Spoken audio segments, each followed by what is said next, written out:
तो आज आपके लिए ऑन डिमांड लेके आए हैं हम हिंदी में कंटेंट। हिंदी में हम आपको पीएन संधि और डायोड पढ़ाने वाले हैं। चलिए स्टार्ट करते हैं और नया कॉन्सेप्ट लेके आए हैं। इसमें हम एक स्टूडेंट और एक टीचर दोनों मिलकर आपको इस टॉपिक को एक्सप्लेन करेंगे।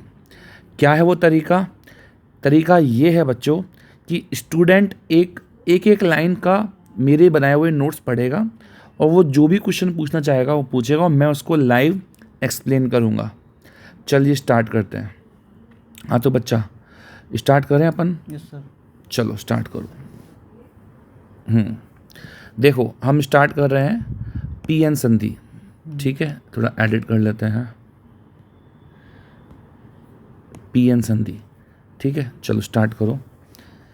Question sir. हाँ क्वेश्चन स्टार्ट कीजिए। पीएन संधि में क्वेश्चन फर्स्ट। अर्धचालकों में पीएन संधि का निर्माण समझाओ। ठीक है, फटाफट स्पीड से पढ़ाओ। और हास्य क्षेत्र क्या है?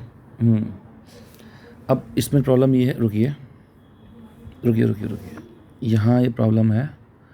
1 मिनट बच्चों, थोड़ा टाइम लग जाएगा, थोड़ा सा बस। एडिट करना पड़ेगा। ये एडिट वर्ड हटाना पड़ेगा ना, तब होगा। राइट, तो एक काम करते हैं, इसको ये है ना, अब करते हैं full screen. Now you will get the तो इसको थोड़ा साइड में कर लेते। लो वापस से कर दें क्या? नहीं, वापस नहीं करेंगे, इसमें ही करेंगे। स्टार्ट करो चलो। तीसरा क्वेश्चन बताओ। पीएन संधि के निर्माण की साम्यावस्था क्या होती है? Fourth question. पीएन संधि के निर्माण में अपवहन धारा और विसरण धारा किस प्रकार के आवेश वाहकों से बनती है? है ना। रोधिका विभव बैरियर क्या है? यदि आप पेन को यहाँ रख दोगे ना तो स्ट्रेट लाइन अपने आप बन जाएगी। अच्छा, चलो अनलाइन हैंड दो तुम तो, आप तो पढ़ो फटाफट। तो इसका आंसर है सर्वप्रथम पी टाइप के सिलिकॉन अर्धचालकों की परत पे पतली परत लेते हैं। इसके कुछ भाग को पंच संयोजक अशुद्धि मिलाकर एन टाइप में बदल दिया जाता है। ठीक है। इस प्रकार इस परत में पी और एन टाइप के क्षेत्रों के बीच एक धातुकर्मी संधि बन जाती है। मतलब पहले पी टाइप का ही लिया, उस पे एन टाइप का डॉपिंग की, उससे क्या हुआ, आधे में एन और आधे में पी बन गया। चलो आगे। इस संधि के एक तरफ मुक्त इलेक्ट्रॉन अधिक संख्यक आवेश वाहक होते हैं जो अपने दाता परमाणु धनात्मक के साथ रहते हैं, जबकि ये आपको मालूम होना चाहिए कि जो आपका एन टाइप है उसमें क्या होता है, एक्स्ट्रा इलेक्ट्रॉन्स होते हैं और साथ में एक परमाणु होता है धनात्मक, उसको हम बोलते हैं दाता, डोनर। जबकि दूसरी तरफ यही मुक्त इलेक्ट्रॉन अल्पसंख्यक आवेश वाहकों के रूप में होते हैं। सही बात है। पी टाइप में माइनॉरिटी चार्ज कैरियर्स होती हैं इलेक्ट्रॉन्स और मेजॉरिटी होल्स होते हैं। चलो।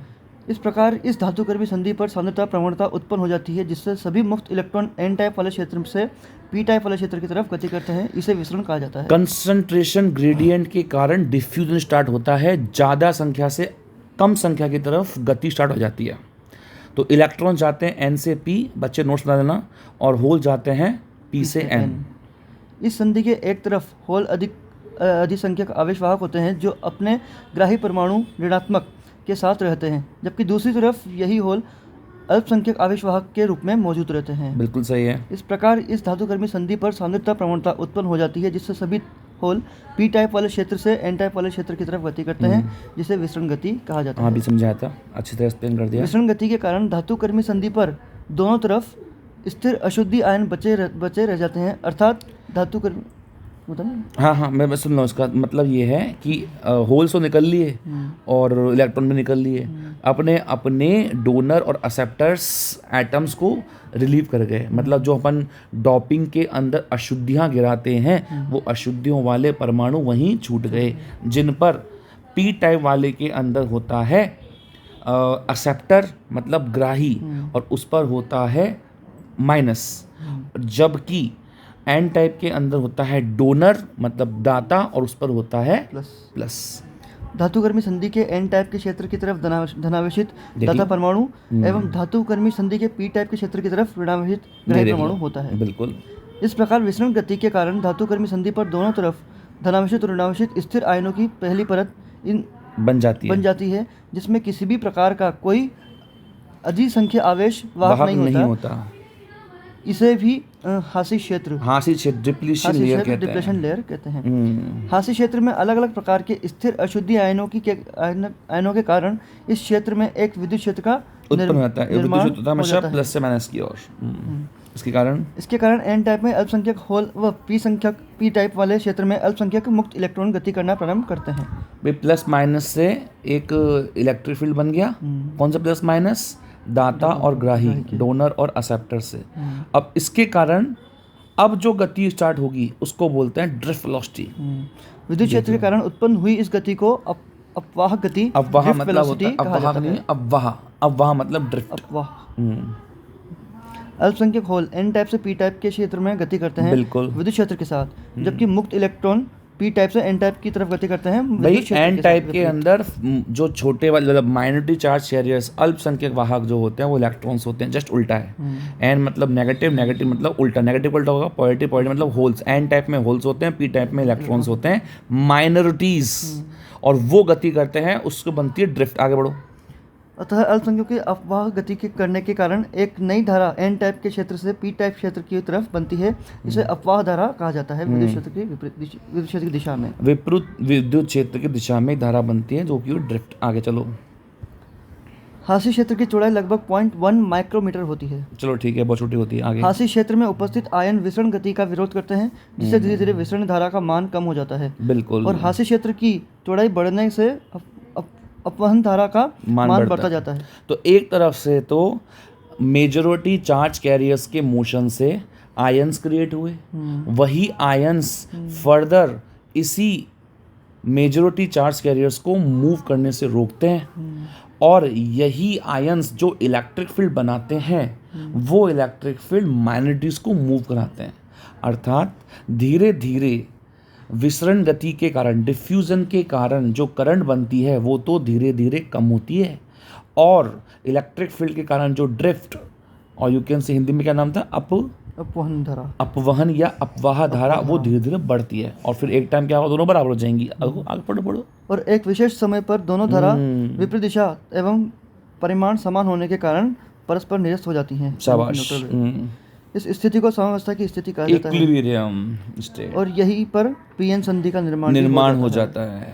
पीएन संधि का निर्माण होने के बाद हाशी क्षेत्र में स्थिर आयनों की परतें होने के कारण पी टाइप तथा एन टाइप के क्षेत्रों के बीच हाशी क्षेत्र में एक विद्युत क्षेत्र बना रहता है, जो इन दोनों क्षेत्रों के बीच विभवांतर उत्पन्न करता है।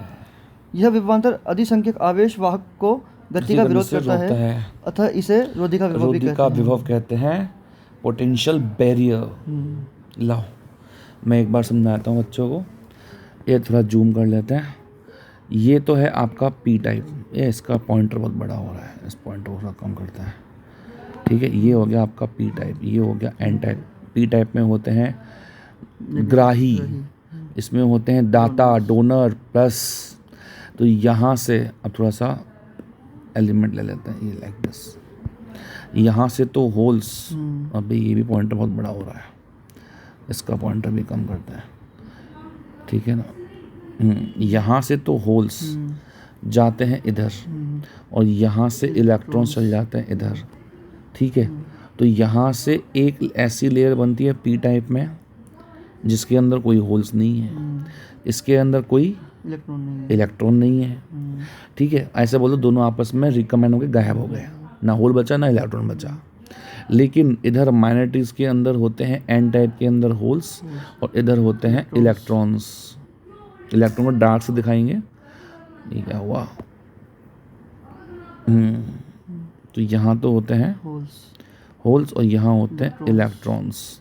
तो ये होल्स जाते हैं इधर माइनॉरिटी चार्ज के लिए डिप्लीशन लेयर बनने से, क्योंकि प्लस इधर है, माइनस आयंस इधर से, तो प्लस से माइनस एक इलेक्ट्रिक फील्ड बन जाता है। हमेशा इलेक्ट्रिक फील्ड के साथ होल्स मतलब पॉजिटिव चार्ज मूव करेगा और इलेक्ट्रॉन जाएंगे इधर। ठीक है, तो इससे एक करंट बनती है। देखो पहले सबसे पहले बनी मेजॉरिटी चार्ज कैरियर से। मेजॉरिटी चार्ज कैरियर से जो होल्स इधर से इधर गए, मेजॉरिटी मतलब मुख्य अधिसंख्यक, तो उससे बनी आई करंट, कौन सी, डिफ्यूजन वाली। ठीक है, और जैसे ही माइनॉरिटी होल्स इधर गए, ठीक है, ये तो है इलेक्ट्रिक फील्ड की डायरेक्शन ई वेक्टर। तो मैग्नेटिक होल इधर दिखाया जाता है। इससे जो करंट बनी उसका नाम देते हैं हम आई ड्रिफ्ट। जैसे जैसे लेयर्स बढ़ती है तो आई डिफ्यूजन कम होता है, आई ड्रिफ्ट बढ़ती है, दोनों बराबर हो जाते हैं, तब वो बोलते हैं साहब नेट करंट ज़ीरो। अब ये डिप्लीशन लेयर बन गई, ये कौन सी, ये पूरी वाली। ये डिप्लीशन लेयर आगे के फर्दर होल्स को मूव करने से रोकती है। यदि कोई होल इधर जाएगा तो इधर पहले से आयंस बोलेंगे अब इधर क्या आ रहे हो, हम बैठे हैं पहले से। इधर से कोई मेजोरिटी इलेक्ट्रॉन्स इधर जाने की कोशिश करेगा, क्यों, वो माइनस बोलेंगे ये वाले माइनस आयंस कहाँ आ रही हो, हम बैठे हैं पहले से। ठीक है, इस तरह से डिप्लीशन लेयर बन जाती है और ये हो गया पोटेंशियल बैरियर। दिस वन, यहाँ देखो साइड में, इधर देखो, इधर कौन से आयन से, हटाओ इन सबको, इधर कौन से आयन से, पॉजिटिव, तो इनका पॉजिटिव पोटेंशियल हाई नहीं होगा। इधर कौन सा है, तो ये नेगेटिव लो हो गया, तो ये हो गया पोटेंशियल बैरियर। ठीक है, चलो ये तो हो ही गया, आगे बढ़ते हैं। अब आप इसको पढ़ना स्टार्ट करो, बच्चों को और चीज़ें समझाई जाएंगी। पी टाइप की तरह हासी क्षेत्र में ऋणावेश होने के कारण इसका विभव तुलनात्मक रूप से कम दिखाया जाता है। शाबाश। एन टाइप की तरफ हासी क्षेत्र में धनावेश होने के कारण इसका विभव तुलनात्मक रूप से अधिक दिखाया जाता है। आगे बढ़े जाओ भैया फटाफट। और इसी विभवों में अंतर को विभवांतर को रोधिका विभव कहा जाता है। रोधिका विभव कहते हैं। अर्धचालक डायोड को बाह्य परिपथ में से जोड़ने के लिए इसके सिरों पर एक धात्विक पट्टिका लगाई जाती है। ठीक है, चिरसम्मत मतलब क्लासिकल फिजिक्स इतनी हिंदी पढ़ाई जाती है भैया एनसीईआरटी में, इसलिए बोलते हैं। देखो ये पूरे पी टाइप एन टाइप को जोड़ने के लिए यहाँ एक प्लेट्स लगाई गई, उस पर कनेक्शन जोड़े गए, ये बोलना चाह रहा है। चिरसम्मत सिद्धांतों से धारा की दिशा डायोड में से पी से एन टाइप की तरफ मानी गई है। अतः पी एन संधि डायोड का प्रतीक चिन्ह निम्न प्रकार माना जाता है। मालूम था ये वाला, ये मालूम था, ये एरो है। हाँ, ये दिखाता है पी से, हाँ, और ये बोल रहा है सब रुक रहे हैं। यदि कोई यहाँ से आएगी करंट तो सब रुक जाओ, और यहाँ से आएगी तो चल जाओ, ये मतलब होता है इसका। किसी भी पीएन डायोड को बैटरी से जोड़ना डायोड की बायसिंग कहलाता है। बायसिंग दो प्रकार की होती है, अग्र बायस और पश्च बायस। चलो, डायोड के अग्र बायस और पश्च बायस अवस्था में अंतर, डिफरेंस। तो अग्र बायस यानी फॉरवर्ड बायस, पश्च बायस यानी रिवर्स बायस। सर्किट दिखाओ बच्चों को, ये थोड़ा जूम आउट करो, ये फॉरवर्ड बायस और ये है रिवर्स बायस। यदि बैटरी का धनात्मक टर्मिनल डायोड के पी टाइप से एवं बैटरी का ऋणात्मक टर्मिनल डायोड के एन टाइप वाले क्षेत्र से जुड़े तो इस प्रकार की बायसिंग को अग्र बायसिंग कहते हैं, यानी फॉरवर्ड बायसिंग। बैटरी का प्लस जुड़ रहा है भैया पी से और माइनस जुड़ रहा है एन से। उधर पढ़ो। यदि बैटरी का धनात्मक टर्मिनल डायोड के एन टाइप से एवं बैटरी का ऋणात्मक टर्मिनल पी टाइप से जुड़ा है तो इस प्रकार की बायसिंग को रिवर्स बायसिंग, पश्च बायसिंग कहा जाता है। हाँ, ये तो प्लस जुड़ रहा है एन से और माइनस जुड़ रहा है पी से, जस्ट उल्टा होगा। अपोजिट। चलो, इस बायसिंग में बैटरी के कारण विद्युत क्षेत्र पी टाइप से एन टाइप की तरफ होता है, जबकि रिवर्स बायसिंग में इस बायसिंग में बैटरी के कारण विद्युत क्षेत्र एन टाइप से पी टाइप। अब दो तरह के इलेक्ट्रिक फील्ड हो गए, एक बैटरी का, तो बैटरी तो बोल रही सब, वो बैटरी ने तो बोल दिया। लो दिखा देते हैं बच्चों को, ये प्लस एंड ये माइनस एंड, तो बैटरी का कारण इलेक्ट्रिक फील्ड इधर है, इधर ये प्लस एंड ये माइनस एंड, इसका इलेक्ट्रिक फील्ड इधर है। ये जो इलेक्ट्रिक फील्ड है वो पहले से मौजूद है, कहाँ पर, डिप्लीशन लेयर पर। आगे बढ़ो, इसका ग्राफ है। हाँ, अब जैसे ही देखो, ये आप ध्यान से देखना, ये जो इलेक्ट्रिक फील्ड है ये डिप्लीशन लेयर पर पहले से मौजूद इलेक्ट्रिक फील्ड का अपोज नहीं कर रहा है। यदि अपोज कर रहा है तो यहाँ 1 2 3 नंबर्स देखो आप, ठीक है, मतलब पोटेंशियल बैरियर जैसे जैसे आप वोल्टेज बढ़ाओगे कम हो रहा है, और यहाँ पोटेंशियल बैरियर जैसे जैसे आप बढ़ाओगे बाहर का वोल्टेज तो बढ़ रहा है। क्यों बढ़ रहा है? क्योंकि ये इलेक्ट्रिक फील्ड बाहर का और अंदर का एक डायरेक्शन में है, तो बाहर का यदि इलेक्ट्रिक फील्ड बढ़ेगा तो net electric field depletion layer पर बढ़ेगा। चलो, नेक्स्ट डिफरेंस है बाह्य बैटरी के कारण बाह्य विद्युत क्षेत्र हासी क्षेत्र में उत्पन्न विद्युत क्षेत्र का विरोध करता है। तो बाह्य बैटरी के कारण बाह्य विद्युत क्षेत्र हासी क्षेत्र में उत्पन्न विद्युत क्षेत्र के साथ होता है। एक मिनट, अतः बाह्य बैटरी का विभव बढ़ाने से हासी क्षेत्र पर उत्पन्न रोधिका विभव का मान घटता है। इसमें घटता है, इधर घटता है, इधर बढ़ता है। हाँ, तो जैसा बच्चों अभी हमने बताया कि जैसे जैसे आप इनपुट वोल्टेज बढ़ाओगे तो रोधिका विभव का वोल्टेज, हाँ, मतलब विभवांतर कम होगा, इधर बढ़ेगा। कारण मैंने आपको यहाँ बताया था कि यहाँ अप्लाइड इलेक्ट्रिक फील्ड पहले से मतलब इलेक्ट्रिक फील्ड का अपोज कर रहा है, यहाँ फॉलो अप कर रहा है। ठीक है, ये पॉइंट क्लियर हो गया। चलो नेक्स्ट। फॉरवर्ड बायस में बाह्य बैटरी का वोल्टेज बढ़ाने से अल्पसंख्यक आवेशों एक मिनट। अल्पसंख्यक आवेश वाहकों की गति हास्य क्षेत्र की तरफ होती है। एक मिनट। हाँ, कहाँ होती है?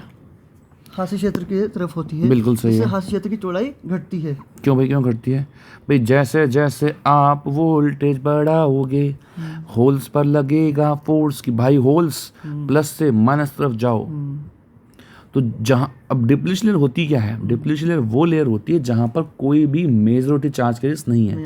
अब यदि होल्स यदि इधर चल जाएंगे, थोड़ा सा डाउन करके राइट दिखाते हैं, राइट इधर चल जाएंगे तो डिप्लीशन लेयर कम नहीं जाएगी। चलो, और जस्ट इसका उल्टा होने वाला है पश्चिम बायस में। पश्चिम बायस में बाह्य बैटरी का वोल्टेज बढ़ाने पर अधिसंख्यक आवेश वाहकों की गति हास्य गति क्षेत्र से दूर होती है, तो उसकी चौड़ाई बढ़ जाती है। चौड़ाई बढ़ती है, इसमें चौड़ाई घटती है, बढ़ती है। ठीक है, कार्य विधि देखो भैया।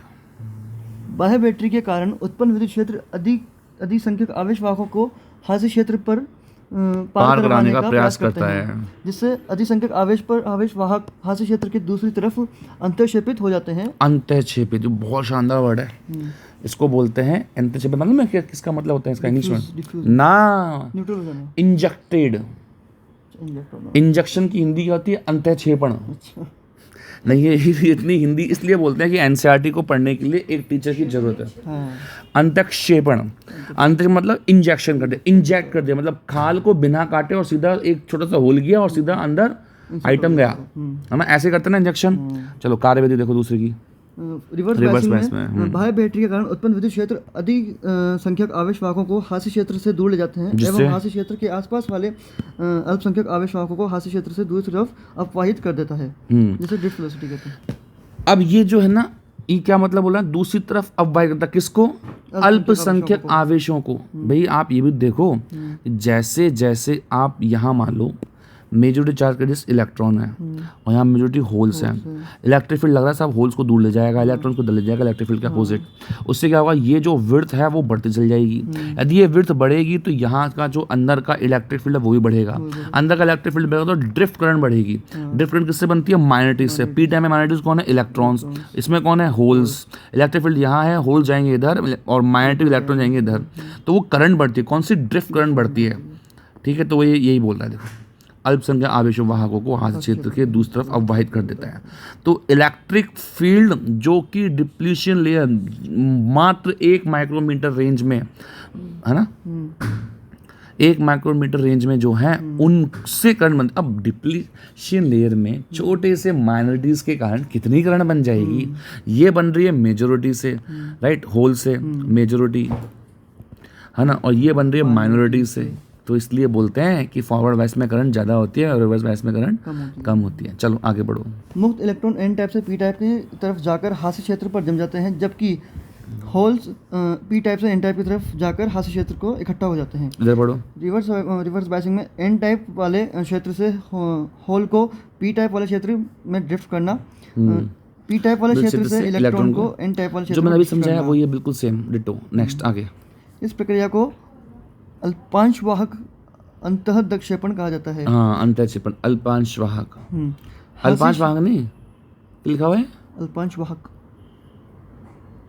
इस प्रक्रिया को अल्पांश वाहक, अल्पांश लिखा हुआ है क्या? अल्पांश ही होगा। अल्पांश मतलब हाँ ठीक है।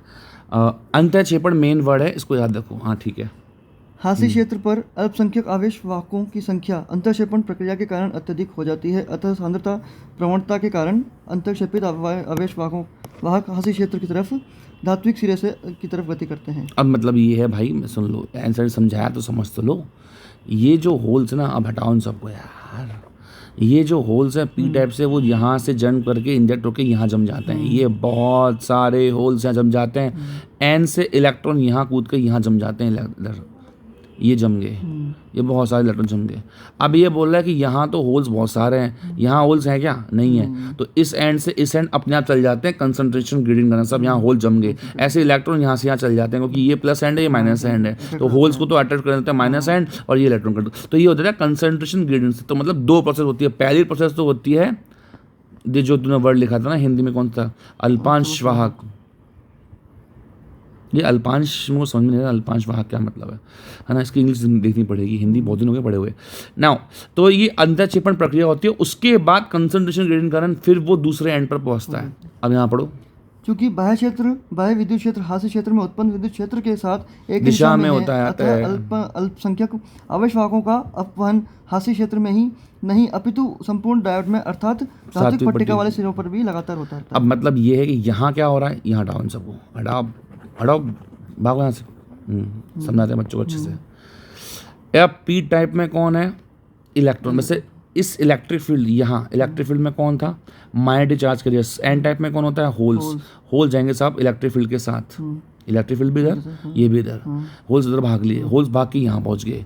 पी टाइप में होल्स से मतलब नहीं है, क्योंकि आपने बैटरी लगा रखी, यहाँ है माइनस, यहाँ है प्लस, तो होल्स अपने आप माइनस तरफ चले जाएंगे, क्योंकि पहले से इलेक्ट्रिक फील्ड बना हुआ है एक और बाहर इलेक्ट्रिक फील्ड। अंदर का इलेक्ट्रिक फील्ड ने तो ये भी यही काम किया, माइनॉरिटीज को मूव कराया, तो इधर से भी माइनॉरिटीज मूव करेंगे, ठीक है। और उल्टा कर ले, अब यहाँ जो इलेक्ट्रॉन्स हैं वो पहले तो यहाँ जाएंगे इलेक्ट्रिक फील्ड के अपोजिट, और जैसे यहाँ इलेक्ट्रॉन पहुंचेगा वो प्लस वाला प्लेट उधर खींच लेगा। तो इस तरह से पूरे में गति होती है माइनॉरिटीज के कारण, और इसमें होती है मेजोरिटी, यहाँ मेजोरिटी यहाँ माइनॉरिटी। चलो आगे बढ़ो। हो गया, ये पेज हो गया था। अभी डिफरेंस बताओ यहाँ से। इस बायसिंग में पीएन संधि को ये रहेगा शायद, हाँ। पी टाइप में मुक्त इलेक्ट्रॉन हास्य क्षेत्र से धात्विक सिरे की तरफ गति करते हैं, जबकि एन टाइप में होल हास्य क्षेत्र की तरफ धात्विक सिरे की तरफ गति करते हैं। वही वाली बात है। आगे बढ़ो। इस बायसिंग में पीएन संधि को अधिसंख्यक आवेश वाहकों द्वारा पार किया जाता है, जिससे धात्विक धारा अधिक प्राप्त होती है। मेजॉरिटी चार्ज करिए। इस बायसिंग में पीएन संधि को अल्पसंख्यक आवेश वाहकों द्वारा पार किया जाता है, जिससे धारा कम होती है। नेक्स्ट, तो यहाँ पर तो क्या होता है, कुछ वोल्टेज तक, जब तक कि डिप्लीशन लेयर है तब तक तो यहाँ पर करंट फ्लो नहीं होती। जैसे डिप्लीशन लेयर को क्रॉस करना स्टार्ट कर देते हैं तो ये धारा एकदम से बढ़ती है। फिर पश्चिम बायस में धारा बनती नहीं है, राइट, क्योंकि जीरो होती है, माइनॉरिटी से क्या करंट बनेगी। लेकिन जब बनती है, और कब बनती है, तब एकदम से हाई बन जाती है। क्यों बनती है हाई, अब वो समझाएंगे यहाँ पर। अंधचरण प्रक्रिया क्या है, चित्र समझाओ तो समझा दिया अपन ने। अगर बायस में पीएन डायोड की दिल्ली वोल्टता क्या है, ये भी अपन ने समझा दिया। चलो एक बार और समझा दो, चलो समझाओ फटाफट से। जब पीएन संधि डायोड को अग्र बायस अवस्था में से जोड़कर बैटरी का वोल्टेज बढ़ाया जाता है, तब प्रारंभ में हास्य क्षेत्र बड़ी होने के कारण धारा प्रवाहित नहीं होती। ठीक है। बायस वोल्टेज के एक निश्चित मान पर धारा बनना प्रारंभ होती है, और बायस वोल्टेज के मान बढ़ने के साथ धारा चरघातांकी रूप से बढ़ना प्रारंभ कर देती है। इस बायस वोल्टेज के निश्चित मान को, जहाँ पर धारा बनना प्रारंभ नहीं होती, दिल्ली वोल्टेज किया जाता है। ये दिल्ली वोल्टेज था, ये वाला। अब कहाँ जा रहे हो यार, ये बार बार में छिड़ जाता है। दिस वन, ये जो है ना, ये वाला, ये दिल्ली वोल्टेज है। दिल्ली वोल्टेज क्यों है साहब, डिप्लीशन लेयर के कारण। डिप्लीशन लेयर में जो पोटेंशियल बैरियर है उसके कारण इलेक्ट्रॉन फ्लो नहीं हो पाते, मेजॉरिटी चार्ज फ्लो नहीं हो पाते इस वोल्टेज तक। इसके बाद फिर हो जाते हैं।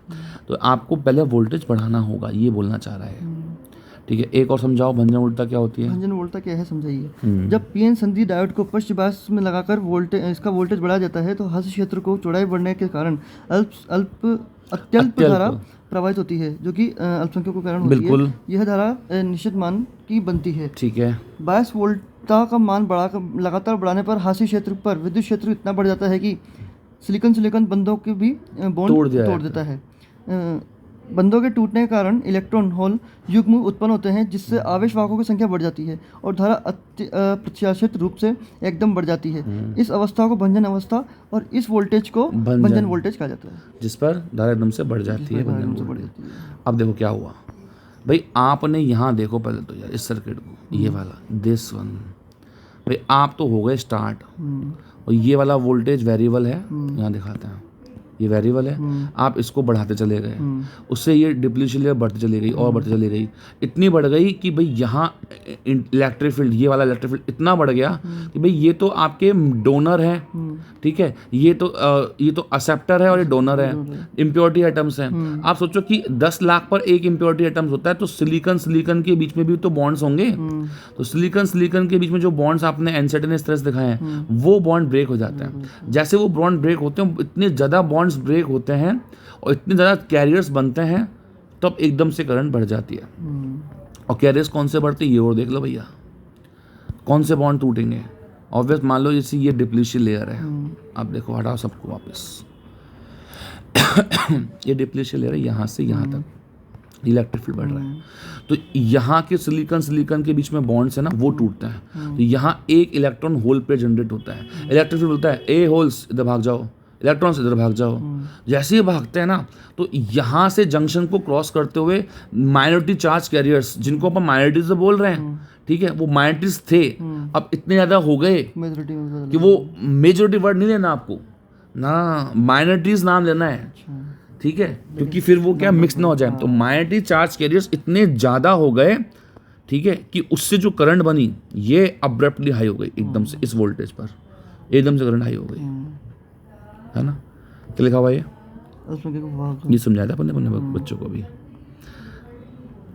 कहाँ तक पढ़ाया था अभी, बढ़ाया जाता है बेटा उल्टा। अब आप शॉर्ट में समझ लो, बोलो भाई फटाफट से। अगर वैस में क्या हो रहा है, वोल्टेज, जब वोल्टेज किससे कम हो, टर्मिनल से, टर्मिनल नहीं है, वोल्टेज नाम देखो क्या होगा, नी वोल्ट उसको बोलते हैं ना, कट ऑफ, क्या नाम दिया था अपन ने, दिल्ली वोल्टेज, दिल्ली थ्रेशोल्ड, तो उसका सिंबल है टी ए। अच्छा, तो थ्रेशोल्ड, अबे ये पॉइंटर कितना हाई हो जाता है, ये जो पॉइंटर है ना, सब चीज़, ये वोल्टेज है, अप्लाइड वोल्टेज, जब थ्रेशोल्ड से कम हो तब रेजिस्टेंस हाई होता है, करंट कम बनती है।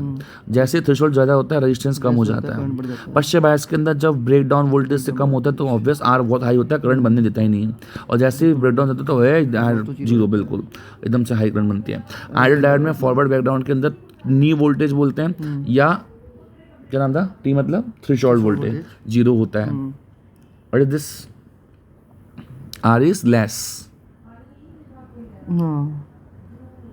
क्या लिखा हुआ है, relax, R is less, R is less को तो बच्चे क्या लिख गया, हिंदी मीडियम में तो बच्चे ऐसे होते हैं, थोड़ी सी इंग्लिश लिखा दो बच्चे उड़ जाने लगते हैं। और जैसे रिवर्स आइडियल डायोड के अंदर, ठीक है, तो ये हाँ, तो ब्रेक डाउन बहुत टाइम बाद आता है, आर इज वेरी हाई, ठीक है। नेक्स्ट, डायोड का गतिक प्रतिरोध क्या होता है, समझाओ। अब डायोड का गतिक प्रतिरोध समझा दो बच्चों को, ये टॉपिक इसमें ही है, फटाफट फ्री करो। ओम के नियमानुसार जब भी वोल्टेज व धारा के बीच एक ग्राफ सरल रेखीय होता है तो उसका प्रतिरोध एक निश्चित मान प्राप्त होता है। क्योंकि यहाँ डायोड के अभिलाक्षणिक वक्र में अग्रबायस अवस्था में चर घातांकी प्राप्त होता है, अतः इस प्रकार की अवस्था को अलग अलग वोल्टेज पर अलग अलग प्रतिरोध प्राप्त होते हैं, इसलिए गतिक प्रतिरोध बोलते हैं। नेक्स्ट, ध्यान दें, पश्चिम बायस अवस्था में धारा अति अल्प बनती है, अतः इस अवस्था को प्रतिरोध बहुत अधिक आता है, और इसका मान बहुत अधिक आता है, इसका मान ज्ञात करने के लिए मूल बिंदु को V = 0, I = 0 पर सापेक्ष बिंदु माना जाता है। फिर अग्रबायस अवस्था में डायोड का गतिक प्रतिरोध निम्न प्रकार प्रदर्शित किया जाता है। अब देख लो सब लोग, ये रहा अग्रबायस, ये ग्राफ बनता है, एक पर्टिकुलर पॉइंट के बाद बनता है। अब यदि आपको बोला गया कि यहाँ बनाओ ग्राफ, तो यहाँ आप स्लोप खींचोगे और स्लोप की निकालोगे, हाँ, टेंजेंट, और उसका भी करोगे इनवर्स, क्योंकि सुन लो, क्योंकि ये ग्राफ बनते हैं I वर्सेस V कर्व के, ठीक है, तो जो भी स्लोप आएगी उसका रिवर्स करोगे तब आएगा, तो 1/tan थीटा होता है, ठीक है। चलो नेक्स्ट, रिवर्स बायस में डेल अग्र बायस चल रहा है, हाँ, डेल V/डेल I, तो इसमें क्या है, 2 पॉइंट्स लेते हैं, एक पॉइंट से काम चलता नहीं है, 2 पॉइंट्स लेते हैं, 2 वोल्टेज और 2 करंट बनती है, फिर इस करंट का डिफरेंस और वोल्टेज डिफरेंस का रेशियो लेते हैं, तब उससे आंसर आता है। चलो, प्रतिसंतृप्त धारा, ये बहुत अच्छा है, पढ़ो इसको। प्रतिसंतृप्त धारा क्या है, रिवर्स सैचुरेशन करंट। पश्च बायस अवस्था में भंजन अवस्था आने तक धारा का मान लगभग एक समान रहता है, जिसे प्रतिसंतृप्त धारा कहते हैं। ये वाली जब ब्रेकडाउन आएगा तब ये ऊपर जाएगी, ब्रेकडाउन नहीं है तो इसको बोलते हैं रिवर्स सैचुरेटेड करंट। ये कांस्टेंट करंट, इसकी वैल्यू ऑब्वियस ये माइक्रो एम्पियर में होती है। कारण पश्च बायस में धारा अल्पसंख्यक आवेश वाहकों के कारण होती है, जिनकी संख्या निश्चित होती है, और सभी अल्पसंख्यक आवेश वाहक मिलकर माइक्रो एम्पियर कोटि की अल्प धारा को बना पाते हैं। जर्मेनियम डायोड के लिए देहली वोल्ट था लगभग 0.2 वोल्ट, जबकि सिलिकॉन डायोड के लिए देहली वोल्ट था 0.7। अब बताओ कैसा क्यों हुआ? पॉजिटिव वो इसकी तो होती है क्योंकि सिलिकॉन भाई में ना। सिलिकॉन का साइज़ कम होता है। हाँ सिलिकॉन। अब सिलिकॉन का साइज़ कम है तो सिलिकॉन के बीच में जो बॉन्ड है उनको तोड़ने ज़्यादा नहीं चाहिए। भाई कब आए दिल्ली वोल्टा जो है, आप नहीं तोड़ बॉन्ड तोड़ तो नहीं रहे, बट आप ये भी तो समझो कि जब अपन ग्राफ बनाते हैं voltage versus IV characteristics, IV अभिलाक्षणिक, तो एक निश्चित वोल्टेज के बाद फिर जब करंट बढ़ना स्टार्ट करती है। क्यों भाई? क्योंकि यहाँ पर आप ये देखो, इधर देखो सिलिकॉन के अंदर क्या हो रहा है। कहाँ गया सिलिकॉन? ये रहा। नहीं ये ग्राफ नहीं, ये वाला दिल्ली वोल्टा आई। क्यों? कि भाई यहाँ पर जो डिप्लीशन लेयर बन रही है इसको पहले ब्रेक करना होगा। तो पहले आपको जो इलेक्ट्रिक फील्ड बन रहा है, ये जो इलेक्ट्रिक फील्ड है, ये जो डिप्लीशन लेयर बन रहा है, इसको पार भी तो करना है। तो सिलिकॉन के लिए अलग आएगा, जर्मेनियम के लिए अलग आएगा। तो सिलिकॉन के लिए डिप्लीशन लेयर पर पोटेंशियल बैरियर कितना है, एक तरह से ऐसे याद कर लो उसको कि वो पोटेंशियल बैरियर का मान दे रखा है। कहाँ गया? This one. तो सिलिकॉन के लिए हो गया 0.7 ज़्यादा, और जर्मेनियम के लिए 0.2। नेक्स्ट, लोड प्रतिरोध का मान बहुत उच्च होता है और इसका उपयोग नियत वोल्टता का मान प्राप्त करने के लिए किया जाता है। चलो ये तो तब करेंगे जब अपन एप्लीकेशन पढ़ेंगे। तो बच्चों आज के लिए इतना काफ़ी है, 31 मिनट का वीडियो हो चुका है। तो फिलहाल आपको यदि और चाहिए ऐसे इस तरह की स्टडीज़ वाले चैप्टर्स, तो आप फटाफट चैनल सब्सक्राइब करो। जितने भी हिंदी मीडियम के स्टूडेंट्स हैं उन सबको ये फॉरवर्ड कर दो, ठीक है? कि अरुण सर लाइव आएंगे, आपको पढ़ाएंगे, समझाएंगे। ठीक है बच्चों, बाय बाय, टेक केयर।